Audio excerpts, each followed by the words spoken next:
온 마음 다해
코로나19로 인해서 이 바이러스로 인해서 이 변화들이 많이 일어나죠.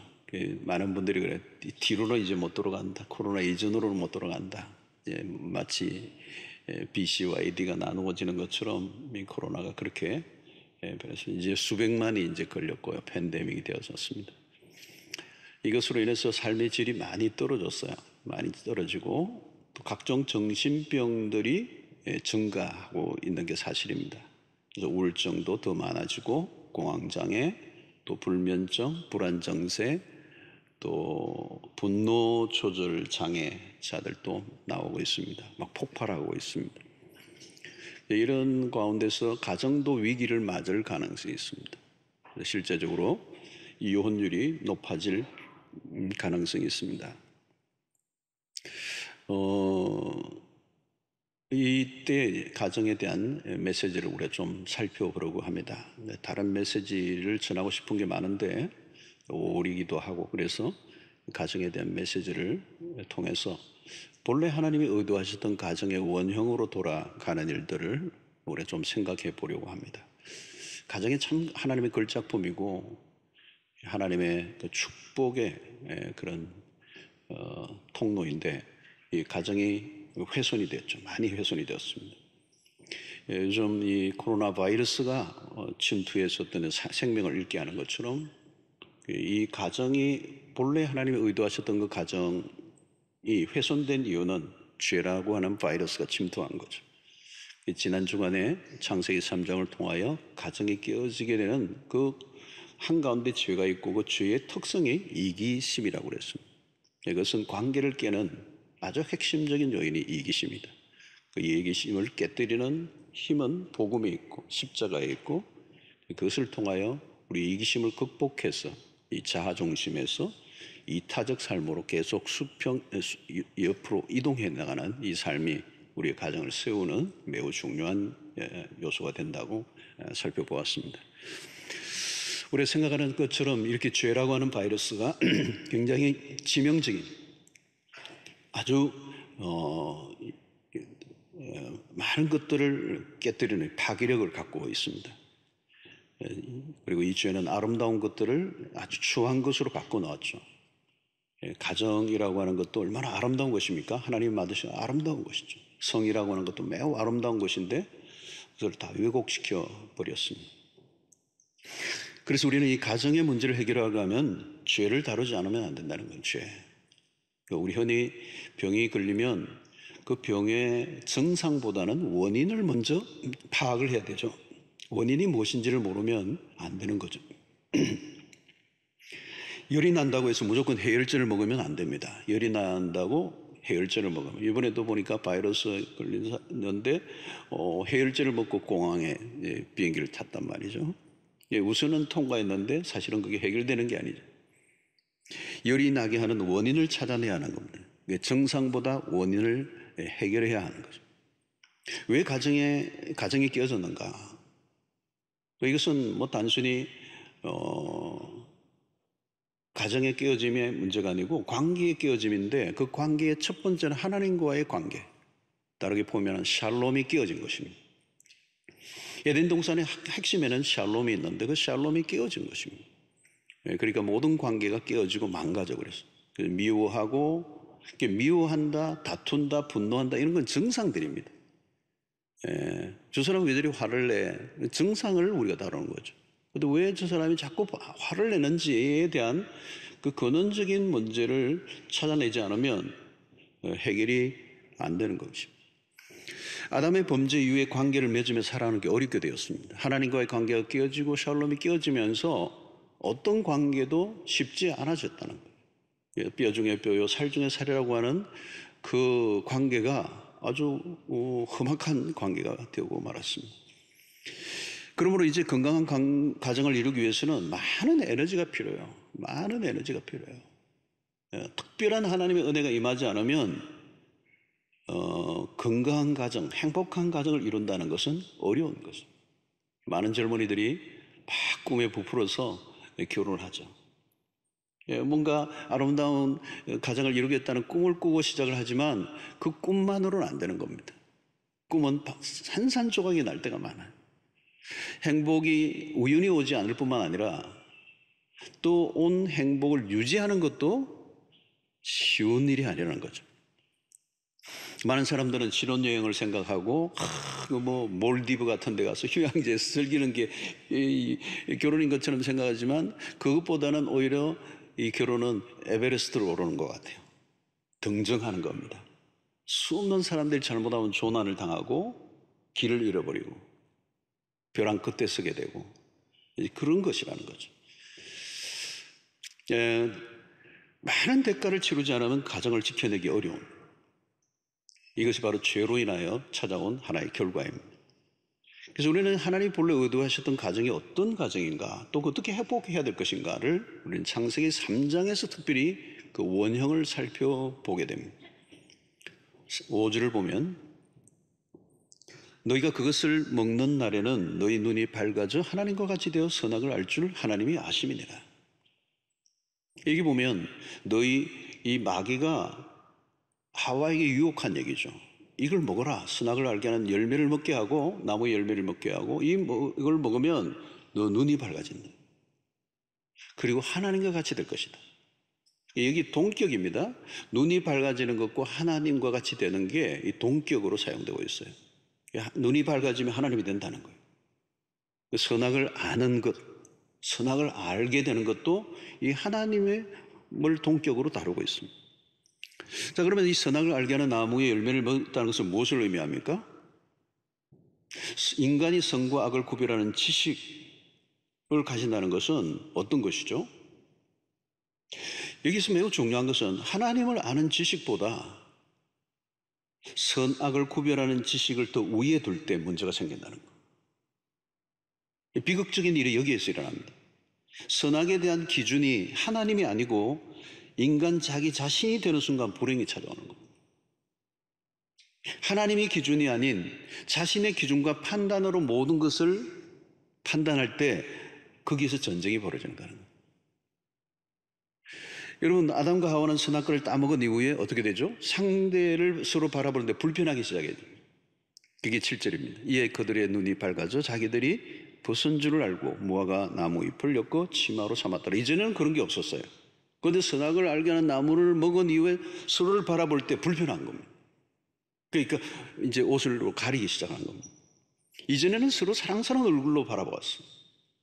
그런데 선악과를 따먹은 이후에 선악을 판단하는, 분별하는 눈을 가지는데 그것으로 서로를 바라볼 때 불편해지기 시작하는 것입니다. 그래서 선악과 사건 이후에 관계가 살벌해지고 서로의 관계 안에 뭔가 불편함이 생깁니다.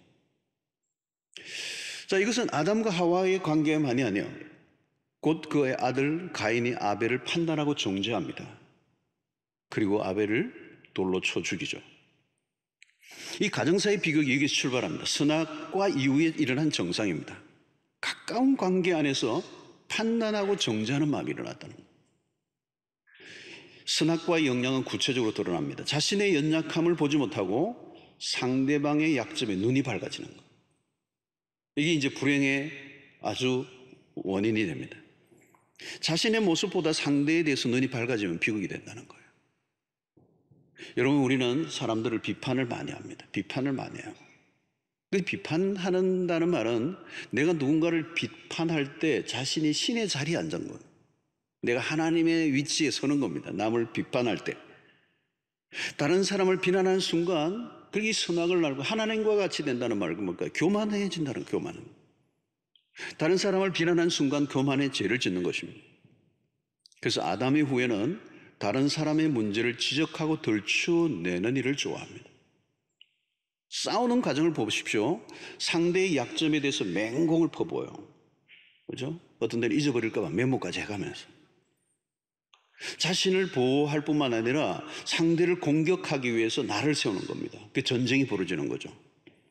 상대에게 지지 않기 위해서 자기도 상대의 약점과 많은 실수를 최대한 확보해 놔야 돼요. 그죠?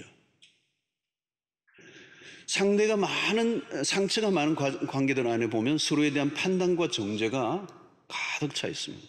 말들이 매우 날카로워요. 여러분, 우리가 누군가에 대해서 평가하는 것을 매우 조심해야 합니다. 가족 안에서도 마찬가지고요. 내가 가족이기 때문에 다 안다고 생각하는데 모르는 부분이 많아요. 자, 우리는 서로에 대해서 판단하기 시작할 때 가정은 깨어집니다. 세상에 결점이 없는 사람이 없어요. 그런데 가정 안에서 약점을 공격하기 시작하면 갈 곳이 없습니다. 다른 데서 다 공격을 받아도 가정 안에서 보호를 받으면 살 수가 있어요. 그런데 가정 안에서 서로 공격하기 시작하면 갈 곳이 없습니다. 여러분, 우리는 모두가 불완전한 존재들이에요. 함께 살면 그 불완전함이 이제 드러나기 시작합니다. 결혼할 당시는 그 사랑에 눈이 멀어서 전혀 그게 안 보였어요. 네. 근데 서서히 정신이 들면서 이게 약점이 보이기 시작하는 겁니다. 결혼 전에 그 매력이었던 게 어떻게 그렇게 단점으로 보이는 겁니다. 여러분, 처음에는 장점을 보고 시작했죠. 그런데 같이 살다 보면 매력이 온데간데 없어요. 약점만 보이는 것입니다. 그래서 그때 무슨 생각이 들죠? 속았다. 내가 손해봤다. 그러나 문제는 여러분, 상대도 그런 생각을 한다는 거예요. 과연 속아서 결혼한 것일까요? 그러지 않아요, 여러분. 우리는 완전하지 않은 사람들이 모인 것이죠. 약점이 있는 게 당연한 것입니다. 건강한 가정을 이루면 항상 반대로 생각해야 돼요. 내가 손해본 게 아니고 상대가 손해본 거예요. 나 만났으면 더 잘 살았을 텐데. 여러분, 자기에게 유리하게 해석하면 안 됩니다. 상대방에게 유리하게 해석을 해야 되죠. 근데 이게 쉬운 일이 아닙니다. 인간이 죄성이 자기에게로 굽는다고 그러잖아요. 끊임없이 자기에게로 휘어져 있어요. 자기에게 유리하도록 해석하는 게 이게 죄성입니다. 가정 안에서 서로 판단하고 정죄해 보십시오. 그러면 방어적인 관계가 되고요. 눈에는 보이지 않지만 헬멧을 쓰고 다니는 거예요. 집안에서 헬멧을 쓰고 방탄복을 입고 있는 거예요. 살아남아야 되니까. 여러분, 다른 사람들을 판단하는 사람들의 특징을 보시면 이게 무슨 문제가 있느냐면 자기 자신의 모습을 전혀 보지 못한다는 거예요. 이게 이 선악과를 따먹은 인간의 그 죄성의 모습이에요. 건강한 가정의 특징은 뭐냐면 자기 자신을 각자가 볼 줄 알아요. 네. 비난하거나 분노하는 사람들을 보면 자기 중심성이 매우 강한 사람들입니다. 아주 강해요. 자아가 굉장히 강한 겁니다. 다른 사람의 단점에 집중하느라 자신의 문제를 전혀 보지 못하는 거예요. 네. 자신에 대해서 철저히 눈이 가려져 있습니다. 그러니까 말이 안 되는 거죠. 나는 스스로 선하다고 생각하는 거예요. 난 착하고 나에게는 문제가 없고 화를 내가 내었다 할지라도 내가 충분히 화를 낼 만한 이유가 있었고 상대가 비난받아 마땅하다고 여기는 굳은 확신을 갖고 있는 거예요. 그러니까 이게 대화가 안 되는 거예요. 자신의 문제를 전혀 보지 못하고 상대의 약점만 크게 보기 때문에. 부부 상담을 해도 마찬가지예요. 아내만 말대로 안 되고 남편 얘기만 들어도 안 되고요.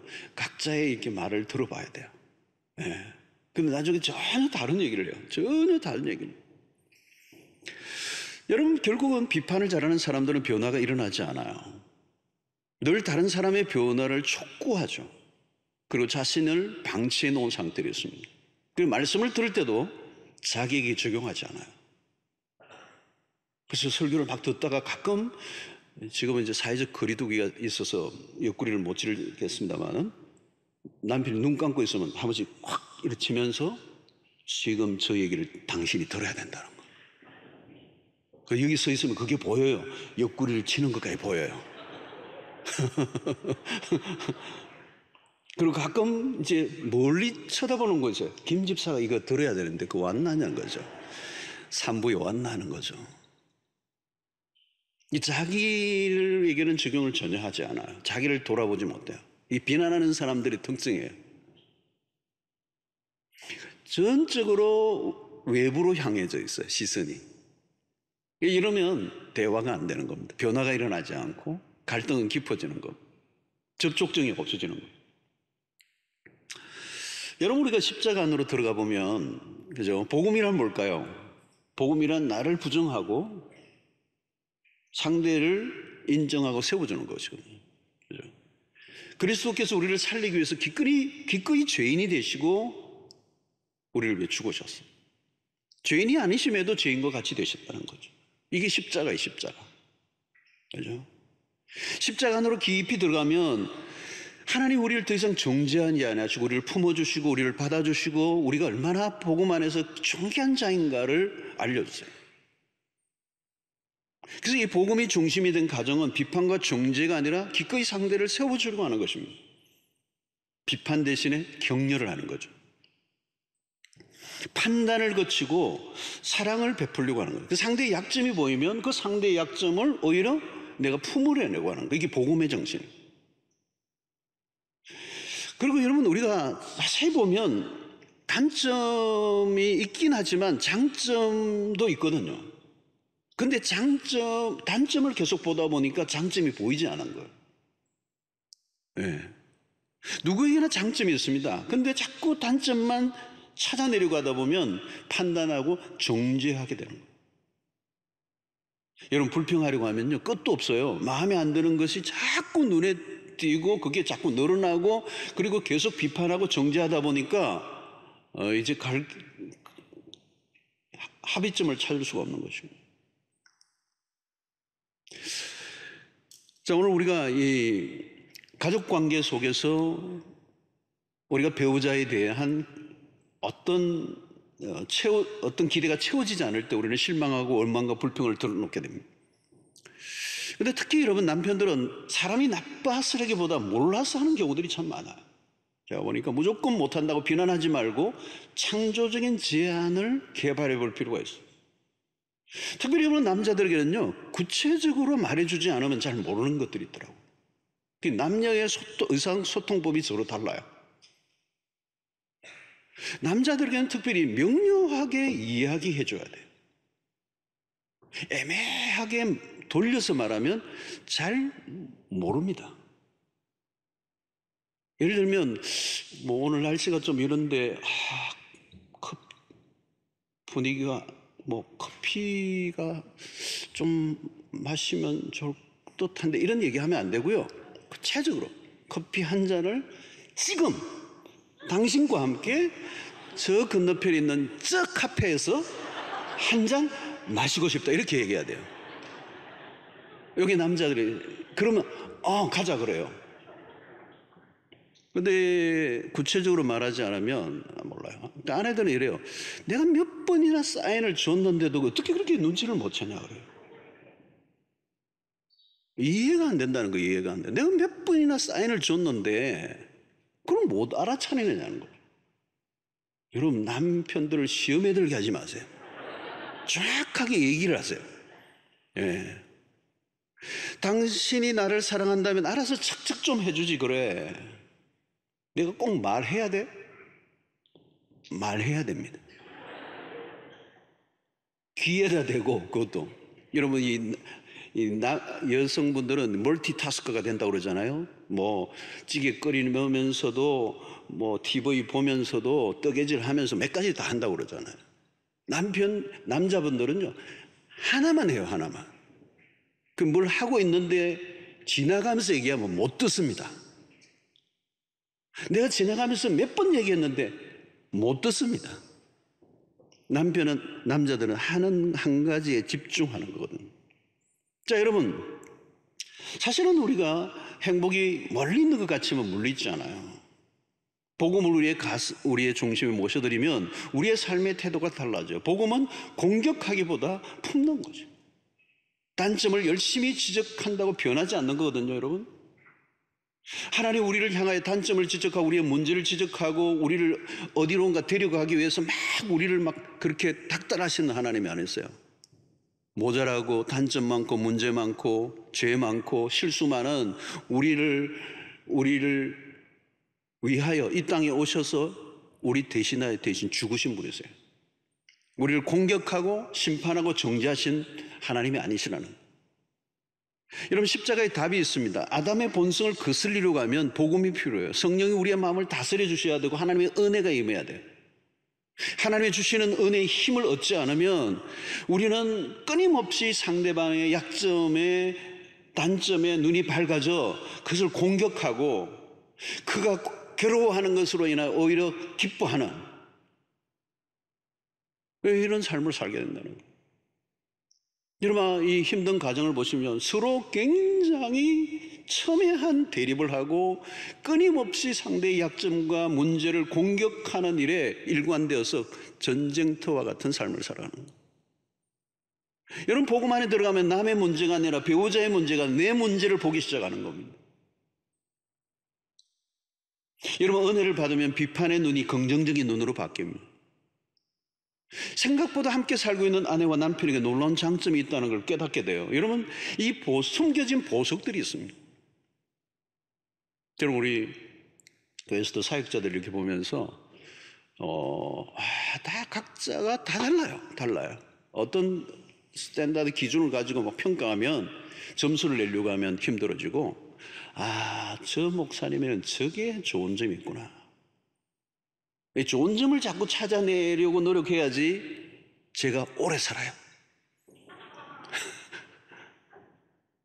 안 좋은 점을 자꾸 찾고 막 얘기하고 그러면요, 어떻게 해요? 힘들어지는 관계가 힘들어져. 그리고 아무리 얘기한다고 변하는 게 아니에요. 여러분, 이 남아공에 가면 그 다이아몬드 이 채취하는 곳이 있는데, 광산이 있는데, 저도 그때 간 적이 있는데 어마어마한 덤프 트럭으로 흙을 퍼내요. 이제 파고 들어가는데, 우리 같이 이렇게 굴로 하는 게 아니고 땅을 파요. 근데 어마어마한 흙들을 이제 덤프 트럭으로 이렇게 포크레인으로 이렇게 던지는데, 거기에서 수 없는 그 흙더미를 뒤집어 엎으면서 요만한 다이아몬드 하나를 찾아내는 거예요.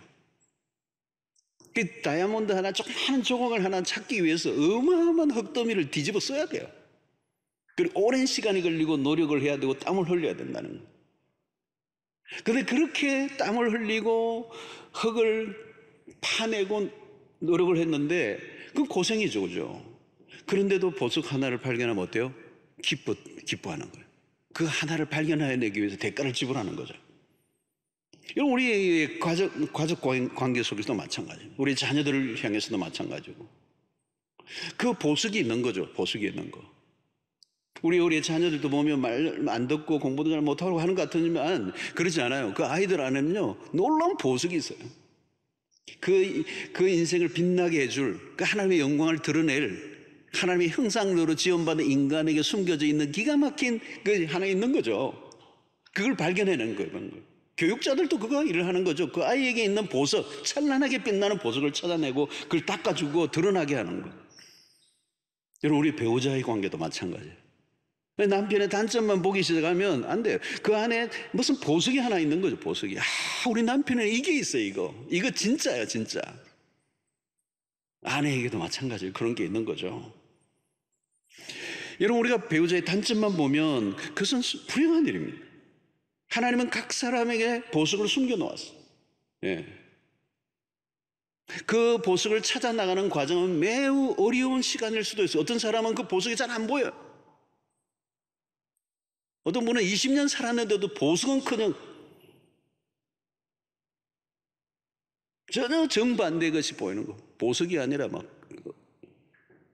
돌멩이 하나도 보기 힘들어요. 여러분, 이게 쉽지 않은 작업이죠. 그러나 그것을 오랜 세월에 인내하고 노력하고 수고하면서 그것을 찾아내는 작업을 찾아내는.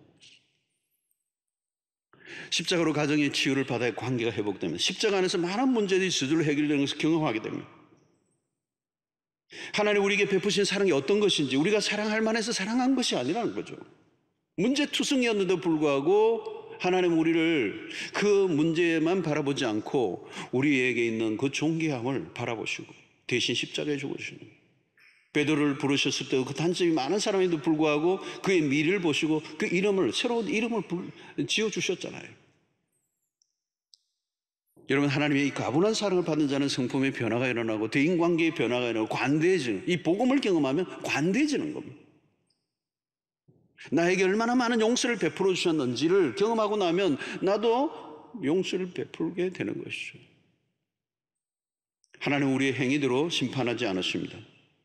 부부관계가 서로에게 너무 기대하고 너무 수준을 높여버리면 힘들어지는 것입니다. 아무리 아름다운 환상의 커플이라도 100% 만족시킬 수 있는 관계는 없습니다, 이 지상에. 불완전하고 부족하고, 그것을 우리는 서로에게 그것을 바라보며 실망하고 낙심할 때가 있는데, 그 부족하고 연약한 부분은 내가 메꾸어줘야 할 영역이라고 하는 사실을 깨닫고, 그 채워줄 수 있는 것은 내 힘으로 되는 것이 아니라 하나님이 주시는 힘으로 가능하다는 사실을 믿고 주의 은혜를 구할 때, 우리의 결혼관계 안에서 비록 미완성, 불완전한 두 사람의 만남이지만 점점 공통분모를 만들어가며 하나로 일치시켜 나가는 이 과정들, 그 안에는 특별히 하나님의 은혜가 필요하다는 거죠. 그래서 우리는 의도적으로 그 하나님의 은혜 안에서 우리를 서로를 바라보는 이 선악과를 따먹은 존재로서가 아니라 이제는 상대를 세워주는 생명나무의 열매를 먹은 자로 살아가는. 그러면 어떻게 해요? 의도적으로 우리가 노력해야 될 것은 뭘까요? 비난과 책망이 아니라 칭찬하고 격려하고 사랑하는 것. 여러분, 비난과 책망으로 사람이 바뀌지 않습니다. 율법으로 사람이 바뀌지 않아요. 사랑으로 변해요. 우리는 사랑의 언어를 사용해야 합니다. 가족관계 안에 사랑의 언어가 땅에 파묻혀 버렸을 때가 많습니다. 우리는 인정해 줘야 돼요. 인정해 주는 거, 칭찬해 주는 거, 격려하고 칭찬하는 거. 우리 아내가 차려준 음식을 먹으면서도 맛있다고 표현하는 거. 간단한 것 같지만 너무 중요한 거. 남편이 청소를 하고 나면 한마디 칭찬을 해주는 거예요. 여러분, 하나님도 표현하시는 것을 참 좋아해요. 우리를 향해 사랑하신다고 말씀하십니다. 하나님은 우리에게 사랑의 편지를 써주셔서 그게 뭐예요? 성경입니다. 성경. 어떤 분은 성경이 너무 두껍고 일독하기 어렵다고 그러는데, 사실은요, 사랑하신다는 말이 길어져서 성경이 두꺼워진 거예요. 성경은 우리를 향한 하나님의 연서입니다. 사랑의 언어예요. 이 표현하는 게 매우 중요해요. 하나님도 우리에게 표현하신 거죠. 사랑하신다고 표현하신 것입니다. 우리가 어떻게 하나님의 사랑을 압니까? 그분의 표현 때문에, 우리의 언어로 사랑한다고 구체적으로 말씀해 주시고, 그게 계시죠, 여러분. 이 경상도 사람들은요, 좀 묵뚝뚝한 편이에요. 저도 경상도라, 이렇게 경상도 사람의 그게 있잖아요, 여러분. 항변을 경상도 사람들이 무뚝뚝하지만 표현은 잘 못하지만 이렇게 항변을 하죠. 깊은 정이 있다. 의리가 있다. 의리가 있다. 맞아요. 맞아요. 근데 표현하지 않아서 오해를 받을 때가 많아요. 표현을 하지 않아 오해를 받을 때. 저도 그래요. 표현을 잘 안 하니까. 이런 경상도 사람들이 가진 생각 중에 하나는 뭐냐면, 남자가 그렇게 말이 많냐? 말 많은 걸 싫어하는 거. 말을 해도 간단해요. 됐나? 됐다. 그럼 끝이에요. 끝이에요. 그걸 남성적이라고 생각합니다. 그러나 여러분, 사랑은 표현해야 돼요. 표현은 구체적이고 직접적이어야 된다는 거예요. 상대의 장점에 대해서 정확하게 표현해 주는 거예요. 솔직하게 인정해줘. 아름다운 표현들이 얼마나 많습니까? 그죠? 멋지다, 아름답다, 잘 어울린다, 최고다. 제가 하도 제 아내한테 잘 안 했더니, 제 아내가 최근에는 이모티콘이라고 하는 걸, 카톡이 있잖아요. 거기에 선물로 저한테 줬어요. 뭘 딱 한다 그러니까, 여보 최고다, 이런 거 있잖아요. 그걸 보내달라는 거죠. 보내달라는 거. 그래서 막 돈도 안 내는데 계속 눌러줬더니 그거라도 좋아하더라고요. 여러분, 이 한마디가 작은 표현이 관계의 질을 높여요. 이 말의 위력입니다. 말의 위력. 그 사람이 가지고 있는 어떤 것을 인정해 주는 게 인정해요. 여러분, 하루 종일 집안일로 수고한 아내에게 한마디 들어오면서, 그죠? 하루 종일 일하고 바깥에 수고한 남편에 대해서 한마디. 돈 번다고 얼마나 수고가 많았어요. 예.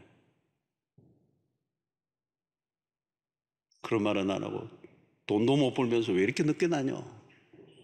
그러면 전쟁이 벌어지는 거잖아요. 여러분, 본성 그대로 두면 나도 모르게 상대방에 대한 비난이 터져 나와요. 욕이 막 입에 붙어 있는 사람들이 있어요. 여러분, 우리는 의도적으로 노력해야 합니다. 인정하고 칭찬하고 축복하는 것이 목 입에 있도록 자꾸 연습해야 되는 거예요. 연습해. 말이 중요합니다. 여러분, 말을 할 때 진실을 담아 표현해야 합니다. 말에 치유의 힘이 있어요. 남편이 아내를 향해서 당신이 참 예쁘다, 그 말을 하면요, 그 말을 처음에는 안 믿어요.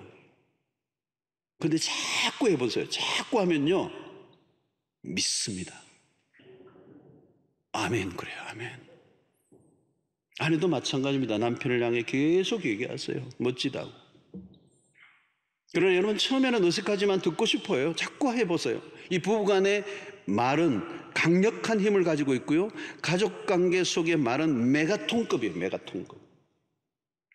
가깝기 때문에 서로에게 던지는 말 한마디가 얼마나 위력적인지 모릅니다. 여러분, 비난하는 한마디가 가슴 깊숙한 것을 찌릅니다. 서로 비난하고 공격하면 가정은 한순간 쑥대밭이 되어버립니다. 그러나 배우자의 따뜻한 말 한마디가 자존감을 높여주죠. 한 사람의 자존감이 살아나는 일에는 많은 사람이 필요하지 않아요. 한 사람이면 충분한 겁니다. 남편에게는 아내의 한마디가 그걸로 충분해. 세상의 바깥에서 모든 사람이 무슨 말을 해도 아내의 한마디가 남편의 자존감을 높여줍니다. 그 아내의 말이 너무너무 중요한 거예요. 아내의 한마디가 중요한 거예요. 그래서 우리 목사님들도 이 설교하는 사모님들이 설교에 대해서 남편에 대해서 한마디 격려를 해줍니다.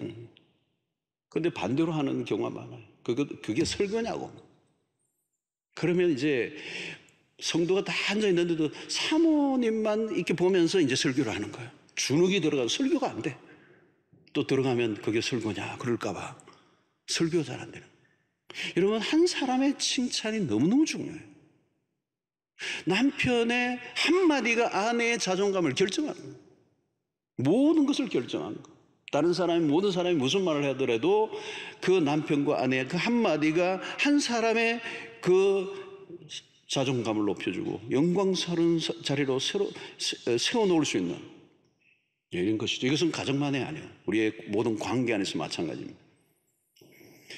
자, 오늘 우리는 거친 세상을 살고 있습니다. 사람들이 분노로 가득 차 있고요, 힘들수록 원망과 불평이 쏟아져 나오기 쉽습니다. 비난이 넘쳐오죠. 악플도 막 넘쳐나고요. 이게 뭐냐면 모두가 힘들다는 겁니다. 힘들다는 거. 그러니까 우리는 사랑의 말을 하고, 죽이는 말이 아니라 살리는 말을 하는 생명의 언어를 사용합니다. 그리스도 안에서 새로운 피조물이 된 사람들은 언어에도 변화가 일어나는 것입니다. 착하고 선한 말을 하는 것입니다.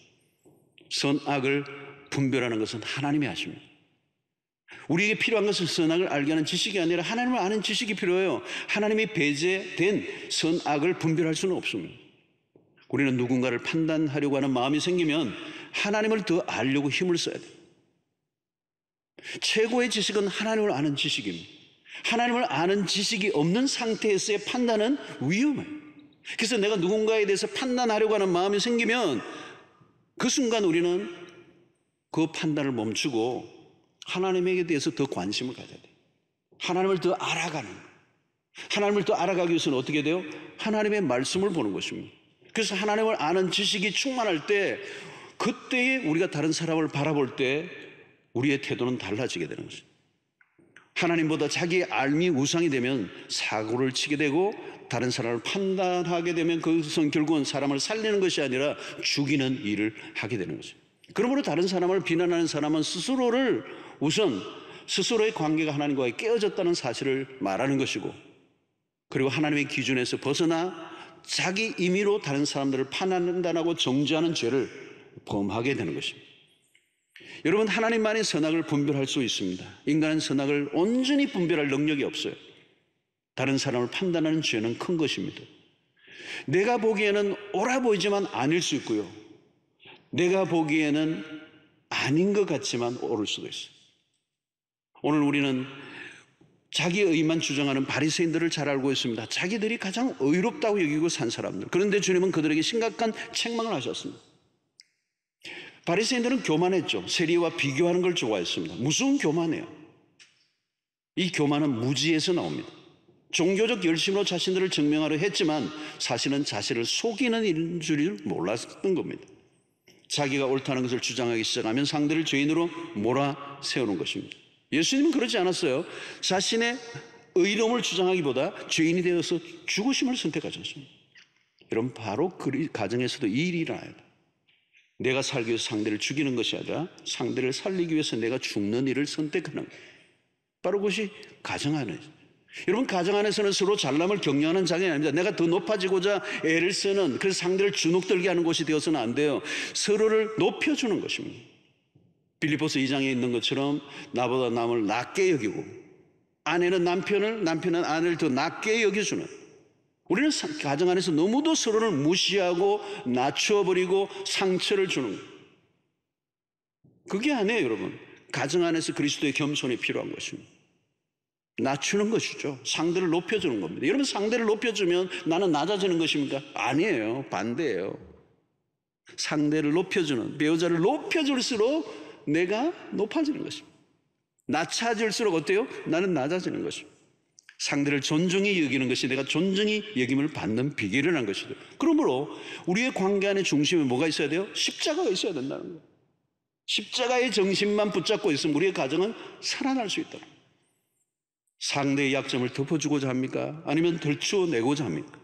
베드로전서 4장 8절에 보니까 무엇보다도 뜨겁게 서로 사랑할지니 사랑은 허다한 죄를 덮느니라.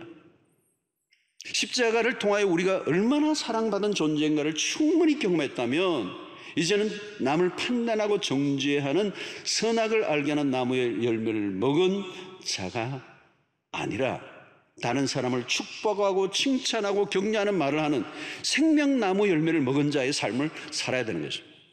생명나무의 열매를 먹은 자는 누구예요? 무슨 말을 하든지 이제는 다른 사람을 정죄하고 판단하고 죽이는 것이 아니라 살리고 세워주는 말을 하는 사람들. 여러분들이 생명나무 열매를 먹은 자가 되기를 축원합니다. 여러분들의 가정 안에 아픔이 있습니까? 자세히 들여다보세요. 선악을 분별하는 열매를 먹었던 아담의 후예로 살면 가정은 아픔으로 가득합니다. 이제 십자가를 경험한 그리스도의 사랑으로 살아간다면 상대의 약점이 비판의 대상이 아니라 나의 아픔이 되고 함께 치유를 경험해 가는 그 은혜가 임해야 될 줄로 믿습니다. 지금까지는 관계를 파괴해왔다면 이제부터는 세우고 살릴 수 있어야 됩니다. 이 가정의 원형을 복귀하는 길은 생명나무의 열매를 맺는 것, 내 말을 통하여 사람을 살려내는, 그 말이 뭡니까?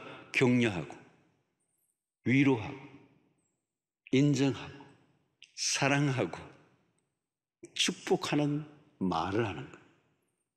그때 여러분, 우리의 가정의 관계가 놀랍게 회복되는 역사가 있게 될 줄로 믿습니다.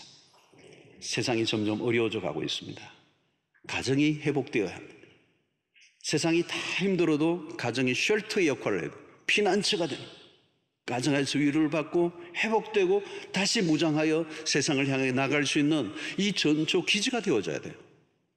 오늘 교회마저도 이 코로나로 인하여 자주 모일 수 없는 이 어려운 때를 맞이할 때 우리는 가정이 더욱더 중요함을 다시 한번 인식하는 때가 되었습니다.